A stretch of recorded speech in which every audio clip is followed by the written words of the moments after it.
ishi sheria ya Mungu mwenyewe. Bwana Yesu asifiwe sana. Bwana Yesu asifiwe sana.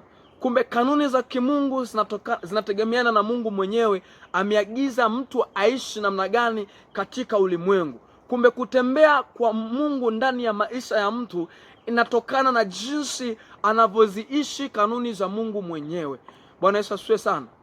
Tunaposema kuishi na Mungu au kuishi na Kristo, kutembea na Mungu au kutembea na Kristo, inatokana na mtu anavyoziishi kanuni na maelekezo ya Mungu ambayo ametoa ili wanadamu waishi katika hayo.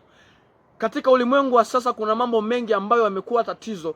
Wanadamu wanaishi katika kuyaishi maelekezo ya watu walioyasema.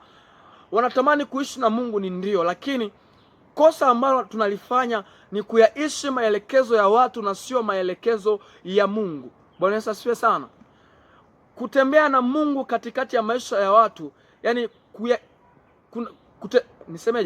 kutembea na Mungu katikati ya maisha yako ni kwamba inatokana na jinsi vile unavyokubali kuyaishi maongozi na maelekezo ya Mungu katikati yako, na ndipo unapopata nafasi au unapoiachilia nafasi ya Mungu kutembea na wewe ndani ya maisha yako. Kwa maana usipoyatenda mambo ya Mungu, maana yake nafasi ya kuyaishi, yani nafasi ya Mungu kutembea katikati yako unaiondoa mwenyewe. Kwa maana kanuni ya Mungu ili aweze kutembea na wewe lazima uishi katika kutembea kanuni zake.